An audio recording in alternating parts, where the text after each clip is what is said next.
Oh.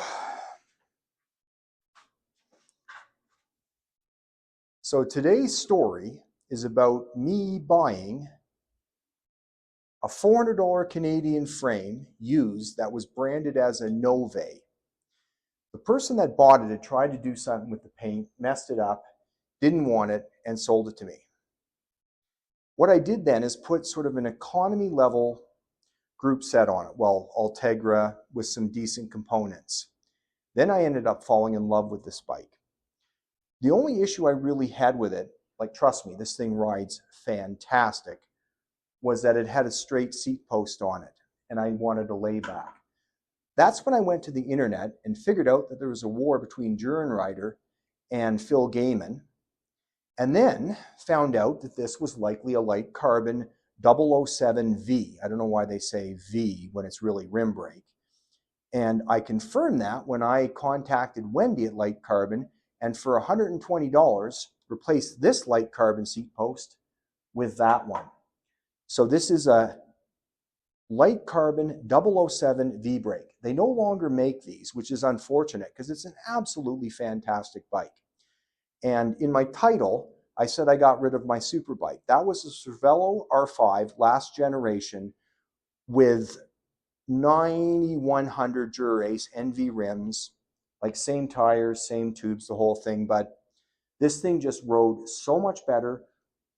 And actually, I think it's faster than that bike due to the fact that it doesn't absolutely smash your taint when you're riding it. So yeah, I ended up selling the Cervelo R5 for this rim brake bike, which when I originally bought it, I think it came in at around 2,700 Canadian or about 1,750 US fully equipped. But I'll get into that more later in the video. Going on to Lightcarbon's website, which is included in the links down below, this is my dream bike. These are the specs for the frame on Lightcarbon's website. I didn't go and weigh anything at the time because I really didn't care. But I want to point out a few things that are positive. No issues with the bottom bracket whatsoever. And this is not correct. I can at least get 4 to 5 millimeters of clearance with a 28 in this frame. You might even be able to sneak in a 30 on a 21 mil wide internal rim. This is my former Superbike, the previous generation Cervelo R5, also known as the Taint Smasher. Now I want to point out to you that I've got the exact same setup, geo, saddle, bar tape on this bike as I do on the Lightcarbon. I want to point out, when any pundit is reviewing a bike and they say it's stiff, believe them. The other thing is this bike, although it's a previous generation, was Mac Daddy'd everything, including the power meter, the carbon saddle, changing the bars, etc. This was not cheap, well over 12,000 Canadian retail. I live and work in 2 different cities, which means I'm away from home a lot. So I have 2 road bikes usually. I wanted to get another road bike for home. And I got to tell you, like this SLC3 video I had would have never have happened because I contacted Wendy at Lightcarbon, and unfortunately the 007 V is no longer being made. So I would have just got another one of those rather than the Windspace. I like it so much. So let's talk about the build of the bike. I'm going to go top to bottom, front to back. So obviously a full Ultegra group set, specialized carbon hover bar, 44 centimeters wide, some specialized tape. You can see a theme here, and there's some Physiques gel padding under there just to keep these subtle hands nice and comfy. A generic 3T stem. I think that thing weighs about 120 grams. Stock headset. Single pivot Ultegra brakes, front and rear. The wheels were a later purchase, which are the specialized CLX rim brakes. I think these things were their lightweight climbing wheels and weigh approximately 1,350 grams. And then, of course, the label's hidden, but your Conti GP 5028s with TPU tubes. Light carbon seat post. This weighs about 200 grams. A very heavy WTB Silverado with chromo rails on it. Of course, a later purchase was a 4III power meter Ultegra crank, 175 mil. Some 10-year-old speed play pedals with extended axles on them. Let me tell you, people complain about the bearings in these things. I lube these every month when I ride them. And I've had exactly no issues with these since the day I got them. In the back, Ultegra cassette. Should mention the gearing on this is a 52-36 and an 11-34. When you're as large as me, you need the big gear for going down, and you need that 34 for going up. Trust me. If anyone wants to question my cost claims around 2,700 Canadian, I got the US dollars wrong, but you can see it here. Freeze this, add the numbers, but this is what the bike initially looked like. But there's a problem. So when I originally bought this as a budget bike, the Ultegra cranks didn't have a dual power meter on them. These were aluminum hover bars. And this half price, $1,600 Canadian wheel set, remember that's half price, was originally these aluminum DT Swiss wheels, but I think they got 17 or 18 mil wide internals in it, as opposed to those 21 mil wide internals. And folks, trust me, if there's one upgrade you can make, it's go wider. It is so nice. But these wheels were originally bought secondhand for, I think, $400. When you're trying to be on a budget, sometimes you get a little bit of scope and or component creep. So that seat post from Wendy, of course I need a power meter because I'm so competitive, so that added some costs. I gave myself a little credit because I sold the other crank to a buddy. And of course you need a carbon hover bar because the aluminum one, which is fantastic, is not fantastic enough. And then of course, here's the biggie, is when Specialized has a sale, I listen.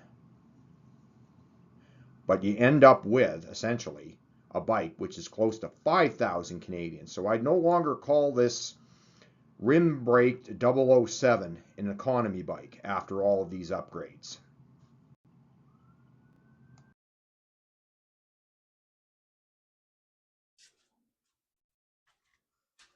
Hopefully, I'm able to make the pundits happy with this weigh-in, but we've got 3 mil bar tape, some padding underneath here. The pedals, which I believe are about 250 grams, are on it. This 250 gram chromo saddle. Let's see what this baby weighs.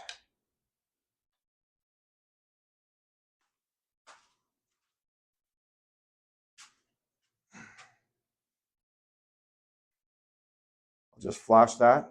Hopefully that zooms in on it. The big issue, if you're solely concerned about weights, is that the new bikes are really handicapped by the discs, and even with this bike, we're not faffing around with this internal stuff, which in my opinion, adds probably a quarter to a half a pound to your bike. But look at this. That is 6.2 kilograms, which I think is 13.7 pounds with these tiny tires on it. So I think you're up to 14 pounds when you add that in. So if you look at the light carbon I've got, which costs 5,000 Canadian as opposed to this one, which probably approached $19,000 Canadian, I could add another $1,000 to it and get it down to this weight pretty easily, I'm sure. If you're ever wondering about experiences with disc brakes, some people don't talk about this, but on my previous Superbike, I had issues with the front and rear calipers constantly rubbing, particularly after extended braking because I ride mainly in, let's call it, mountainous terrain. So this is not cheap. So what happened here is I tried to bleed the front and rears on these brakes. It didn't work. So one trip to a mechanic to get these things redone, guess what?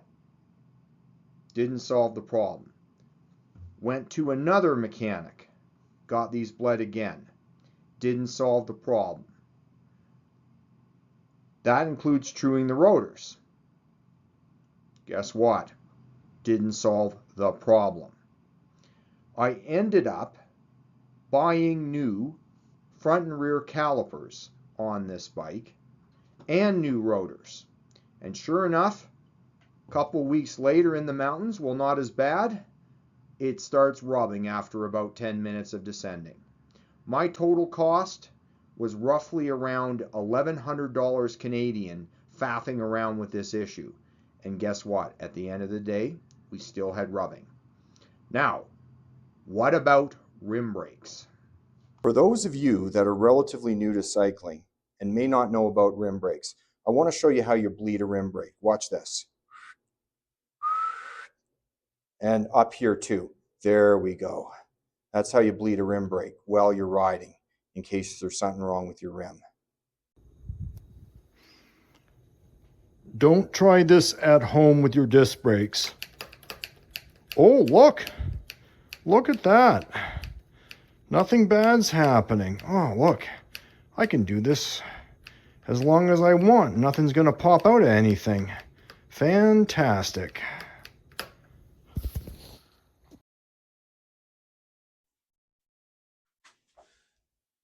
The cycling industry has done a real hard stop on rim brake bikes, but I got to tell you, most of us aren't in a pro peloton in the rain. Most of us aren't going down a mountain pass at 100 kilometers an hour in the rain. So I've got to ask you why there aren't more of these bikes still available based on just how well they ride and how relatively inexpensive they are, maintenance, etc. Now look, I'm going to put a whole bunch of videos that talk about rim versus disc brake rather than getting into it. But the bottom line is, I think we should be still giving rim brake bikes a chance. And I'd love to see someone like Windspace or Lightcarbon bring back a bike like this with some 23 mil wide carbon rims so that we could still enjoy these rim brake bikes. I mean, Shimano still makes some of these Gruppos, but hopefully there'll be a resurgence of these bikes. Because like I said, most of us don't need a disc brake bike and we don't need the pain in the ass associated with it.